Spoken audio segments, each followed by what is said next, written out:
اسی طرح حضرت عثمان غنی رضی اللہ تعالیٰ عنہ نے بھی ایک انگوٹھی بنائی ہوئی تھی، اس انگوٹھی پر لکھوایا ہوا تھا کہ اللہ زندگی سعادت والی دینا اور موت شہادت والی دینا۔ اب سعادت والی زندگی سے مطلب کیا ہے؟ یعنی نیک بختی والی زندگی عطا فرمانا، نیکی والی زندگی عطا فرمانا، ایسی زندگی عطا فرمانا کہ جس سے آپ بھی خوش ہوں اور آپ کا حبیب بھی خوش ہو۔ تو اللہ تبارک و تعالیٰ نے حضرت عثمان غنی رضی اللہ تعالیٰ عنہ کو کیسی سعادت والی زندگی نصیب فرمائی۔ فضائل اگر شمار کرنے پہ آئیں تو بے انتہا ہے، اتنے کے شمار بھی نہیں ہو سکتے، لیکن کیا ہے کہ ہر ایک اپنے طور پر اپنا حق ادا کرتا ہے، تاکہ کل قیامت والے دن وہ حضرت عثمان غنی رضی اللہ تعالیٰ عنہ کی شفاعت کا مستحق بن سکے۔ حضرت عثمان غنی رضی اللہ تعالیٰ عنہ میں سخاوت اس قدر تھی کہ غنی ان کے نام کے ساتھ جڑ گیا۔ غنی کہتے ہیں مالدار کو، سخاوت والے کو، سخی بندے کو غنی کہا جاتا ہے۔ حضرت عثمان غنی رضی اللہ تعالیٰ عنہ کے اندر بھی سخاوت کوٹ کوٹ کر بھری ہوئی تھی۔ ایسا ہوا کہ غزوہ تبوک کا موقع ہے، آپ صلی اللہ علیہ وآلہ وسلم نے چندے کا اعلان کر دیا۔ یہ وہ موقع تھا کہ جس موقع پر حضرت ابوبکر صدیق رضی اللہ تعالیٰ عنہ نے سارے کا سارا گھر دیا، حضرت عمر فاروق رضی اللہ تعالیٰ عنہ نے گھر کا آدھا مال دیا۔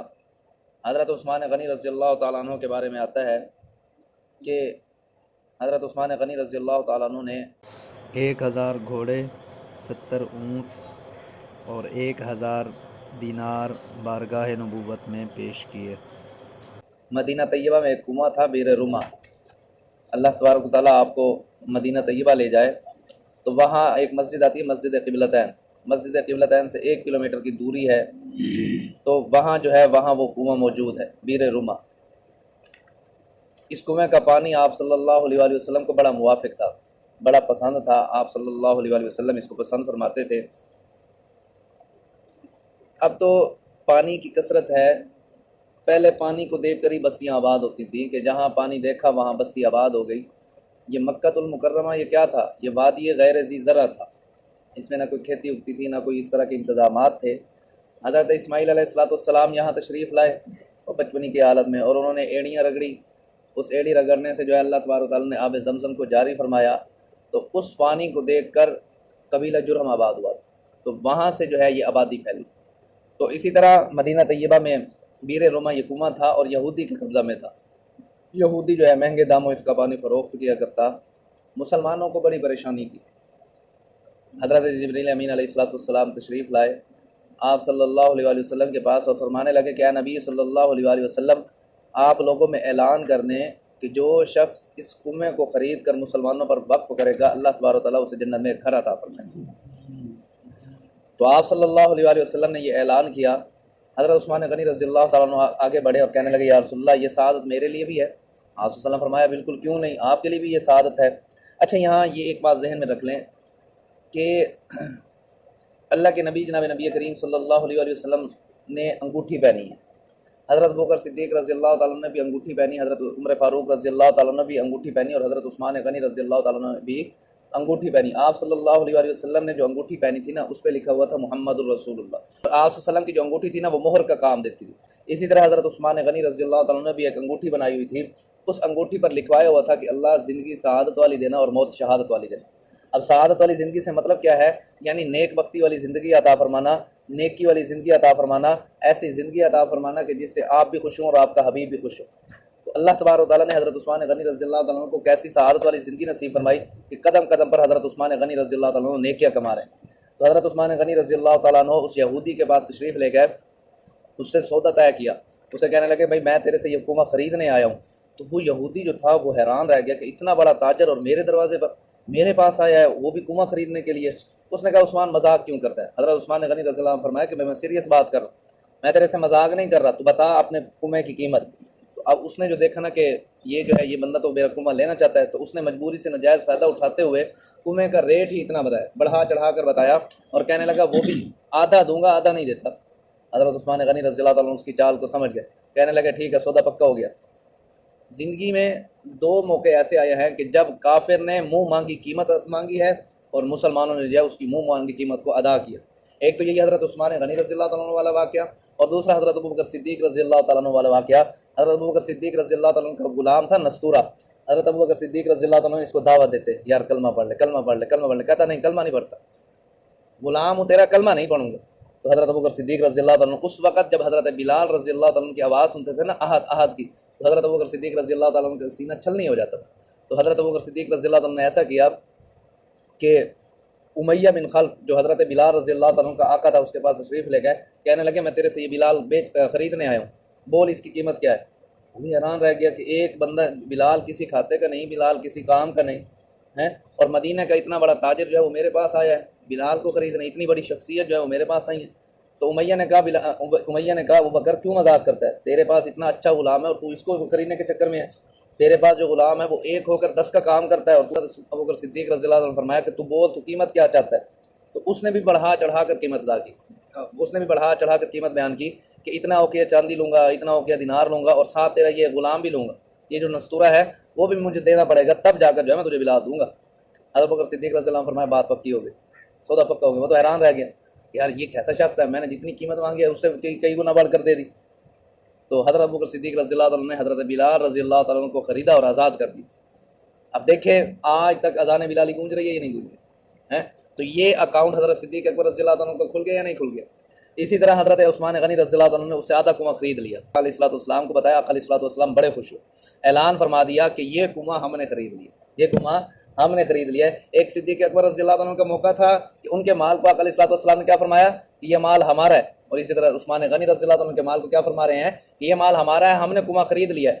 سودا یہ طے پایا کہ ایک دن حضرت عثمان غنی رضی اللہ تعالیٰ عنہ اس کنویں کا پانی بیچیں گے اور دوسرے دن وہ یہودی اس کنویں کا پانی بیچے گا۔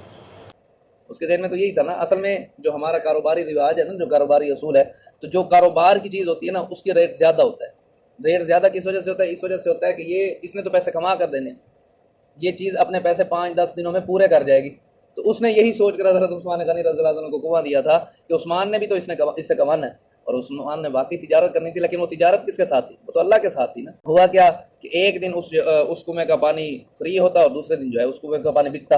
اب جس دن فری ہوتا اس دن مسلمان بھی پانی بھر لیتے اور یہودی بھی پانی بھر لیتے، مسلمانوں کو بھی اجازت تھی اور یہودیوں کو بھی اجازت تھی۔ اب دوسرے دن کس نے آنا تھا؟ ایک دن کا ہی پانی سٹور کر لیتے تھے۔ یہودی جو ہے وہ یہودی حضرت عثمان غنی رضی اللہ عنہ کے پاس آیا اور کہنے لگا کہ میں دوسرا آدھا بھی فروخت کروں۔ تو حضرت عثمان غنی رضی اللہ عنہ نے اس سے دوسرا آدھا بھی لیا اور اس سارے کے سارے کنویں کو اللہ کے راستے میں قربان کر دیا۔ تو یہ سخاوت کا عالم تھا۔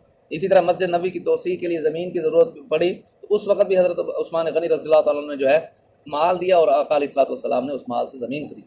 حضرت عثمان غنی رضی اللہ تعالیٰ عنہ کی سخاوت کے کیا کہنا۔ اسی طرح حیا کا عالم یہ تھا، آپ صلی اللہ علیہ وآلہ وسلم تشریف فرما تھے کہ دروازے پر دستک ہوئی، آپ صلی اللہ علیہ وسلم نے فرمایا جو بھی ہے آنے دو اور اسے جنت کی خوشخبری دو۔ تو کیا دیکھا گیا کہ حضرت صدیق اکبر رضی اللہ تعالیٰ عنہ دروازے پر موجود ہیں۔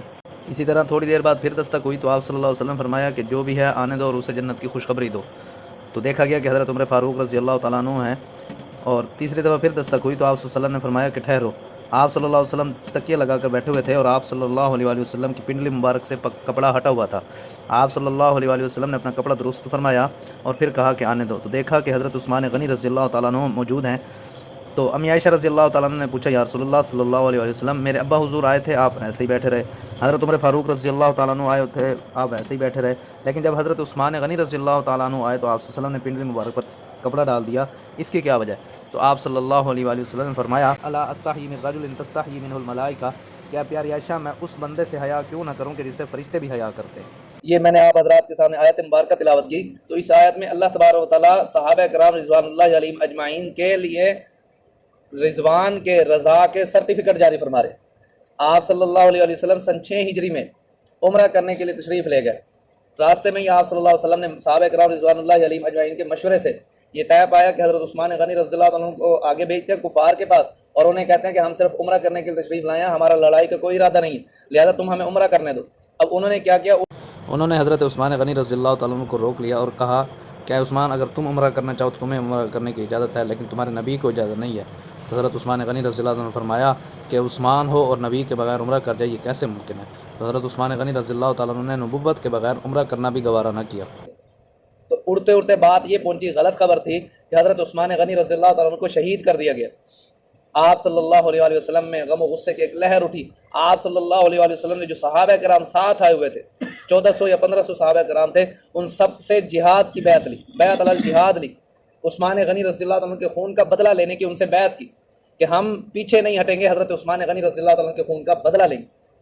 اب جب سب صحابہ کرام رضوان اللہ علیہ مجمعین نے بیعت علی الجہاد کی، حضرت عثمان غنی رضی اللہ عنہ کے خون کی بیعت کی، اس وقت آپ صلی اللہ علیہ وسلم نے اپنا ہاتھ مبارک اٹھایا اور ان کے ہاتھوں کے اوپر رکھ دیا اور فرمایا ھذہ لعثمان، یہ عثمان کا ہاتھ ہے، یہ عثمان کا ہاتھ ہے۔ آپ صلی اللہ علیہ وسلم نے اپنے ہاتھ کو عثمان کا ہاتھ قرار دیا، آپ صلی اللہ علیہ وسلم نے اپنے ہاتھ کو عثمان کا ہاتھ قرار دیا، بتا دیا کہ جس طرح نبی کا ہاتھ خیانت نہیں کر سکتا، اسی طرح میرے نبی کے صحابی حضرت عثمان غنی رضی اللہ تعالیٰ عنہ کا ہاتھ بھی خیانت نہیں کر سکتا۔ ایک بدبخت اٹھا ہے، اس نے کہا کہ حضرت عثمان غنی رضی اللہ تعالیٰ عنہ نے اپنے دور خلافت میں خیانتیں کی، تو یہ کیسے ہو سکتا ہے کہ نبی کا ہاتھ اور خیانت کر دے؟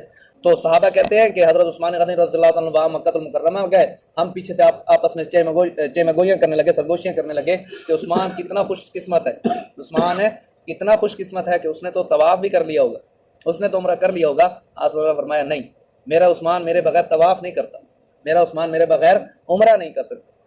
حضرت عثمان غنی رضی اللہ عنہ کے انتہائی بے شمار فضائل ہے۔ اللہ تعالیٰ سے دعا ہے کہ اللہ تعالیٰ جو کچھ کہا سنا عمل کریں۔